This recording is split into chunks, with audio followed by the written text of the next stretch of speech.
Hello and welcome to this video in which I am going to take you through calculation of duration, modified duration and convexity using Excel sheet. In this particular video, we will take one problem which is related to these three concepts and try to solve this. I hope you will be able to do it yourself once you have gone through the video. So let us look at the problem statement. A bank has invested in a bond with the maturity of 5 years. Face value is 100, 9% is coupon, payable semi-annually, and current yield of the bond is also 9%. So calculate convexity, duration, and modified duration of the bond. So the first thing that we need to know is how many cash flows the bond is going to get. So it is apparent that because maturity is 5 years and cash flows are semi-annual, okay, you can see here that coupon payable semi-annually, right? So that makes it 10 cash flows in all, and maturity, of course, is given as 5 years. So 10 cash flows will come. Let us look at all 10 cash flows. So the first cash flow is 1, 2, 3, 4, 5, 6, 7, 8, 9, and 10. These are the periods for which cash flow will come. So I could have as well, rather than doing this or typing this, I could have as well written 1 and 2 and then drag this down till the 10th period, which is what can also be done, right? So we stop somewhere here at 10. Now we look at the cash flows because the bond will have the cash flow. So the cash flow is going to be 4.5. Why it is going to be 4.5? Because 9% per annum coupon paid semi-annually on a value face value of 100 translates into 4.5. So we have 4.5 as the cash flow, which will be up to the 10th period. But in the last period, which is the end, we will also have the principal coming back. So the amount that we will have will be 100 here. So it takes it to 105, 4.5. So these are our cash flows from the bond. The next step is to find out the PV of the cash flow. So we will find PV of the cash flow. Please do not forget that this PV of the cash flow needs to be found not just for the calculation of convexity but also for duration. So to find out PV of the cash flow, we'll need to know what is the yield, and we know in this problem the yield is already given as 9% per annum. So we will have to change it to 9% per annum as 4.5% semi-annually. Why so? Because the cash flows are semi-annual, so the yield has also to be converted into semi-annual. So this is our semi-annual yield. So I'm putting it here as the semi-annual yield. Now once we have our semi-annual yield, which is 4.5%, we use this yield to figure out what should be the PV of the cash flow. So we put it this way: 4.5 divided by 1 plus 4.5%, and we'll fix this column. Why so? Because this yield is going to be same for all the cash flows PV calculation. So now we put it as 1 and we get PV of the cash flow, which is till here. This should be the value, right? So this is our value, which is PV of the cash flow. In order to make it look slightly better, what we do is that we standardize the decimal values up to 4 decimals. Now that we have done this, what should be the next step? So the next step has to be that we calculate, or rather we multiply PV of the cash flow, which is PVCF, with the time period. Okay, this is something which we'll need for calculation of what is called as the duration and the modified duration. So we multiply this with the first period, and what we get is we get the value still here, right? So once we have all these values, then what we do is that we again make it standardized in terms of the decimal values, and this is what we are going to do. So this is our PV of the cash flow multiplied by time. Remember, this is needed to calculate what is called as duration and modified duration. So we'll sum it up. So it comes to 826.879. The next step is to figure out what we call as T multiplied by T plus 1. Now, this is something which we'll need for the purpose of calculation of duration, which is what has to be done as per this formula.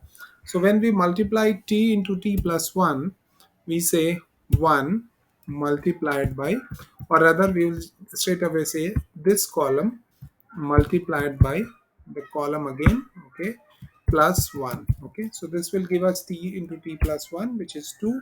We drag it down till end, and this is what we will get till end, right?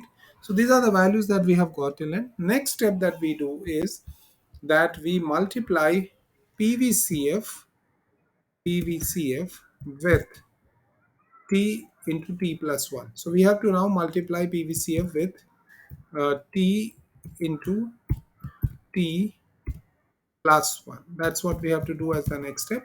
So once we have done this, we will have the values as this multiplied by 2, which is what we will do, and then we will drag it till end. So when we drag it till end, we get these values, and when we sum this up, okay, what do we get? We get a summed up value which will be equal to what you will see now. Okay, so we get a value of 847, or rather 8497.075. So we'll use this data first, and we'll find out what is called as the duration.